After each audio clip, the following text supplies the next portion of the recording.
তাদের জীবনে এগিয়ে নেওয়ার জন্য তাদের এই যে প্রথমে আমরা চেষ্টা করি হলো তাদের একাডেমিক শিক্ষা।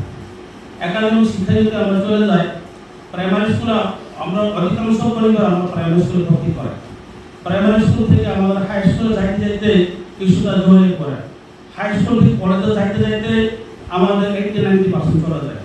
কলেজ থেকে বিশ্ববিদ্যালয় লেভেলে আমাদের বোধহয় 10% মধ্যে বিশ্ববিদ্যালয়ে আমাদের ওই কর্মীতে পৌঁছানো। তাইলে আমাদের এই যে বিরাট একটা লোক, সে অনার্সের আগে দিয়া সে এসএসসি ইন্টারমিডিয়েট পরে পর্যায়ে সে জড়ে যাচ্ছে। এখন তাদের যে কর্মসংস্থান, এই কর্মসংস্থানের জন্য আমাদের যে পারিবারিক যে অবস্থা, আমাদের সমাজের যে অবস্থা, সেখানে তারা স্বাবলম্বী হওয়ার মতো সুযোগ আর পায় না।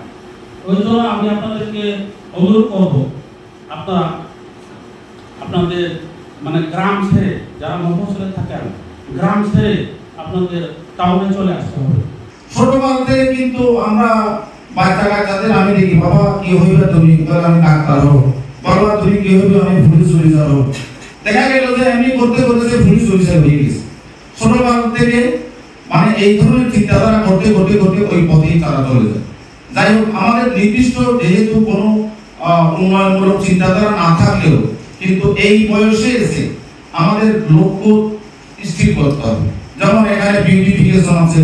টানা সপ্তমবারের মতো বেস্ট টিস্যু পেপার ব্র্যান্ড হিসেবে স্বীকৃতি পেয়েছে বসুন্ধরা টিস্যু। যেমন আমি এখানে শুনেছি ওই যে সেলাই আছে, কম্পিউটার আছে, কি বলে যে রাজমিস্ত্রি, কাঠ মিস্ত্রি, এগুলো হইলো এই সমস্ত ট্যাগ গুলো হইলো মানে আইবদ্ধ ট্যাগ, যেই প্রশিক্ষণটা গ্রহণ করলে নিজের কর্মসংস্থান সৃষ্টি করা যায়।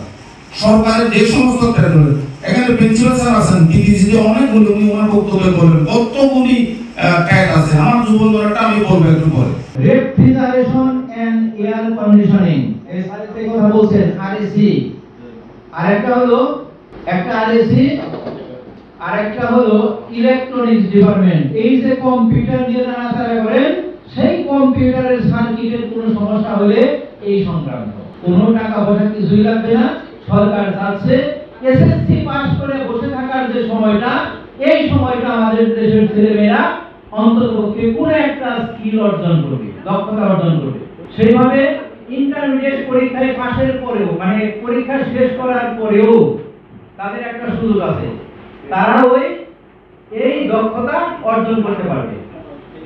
তাই এই মেসেজটা আপনারা সবাই দিবেন যে ইন্টারমিডিয়েট যারা এখন পরীক্ষার্থী, তারা যেন আমাদের টিটিসিতে যোগাযোগ করে, তাদের একটা প্রশিক্ষণের ব্যবস্থা আছে।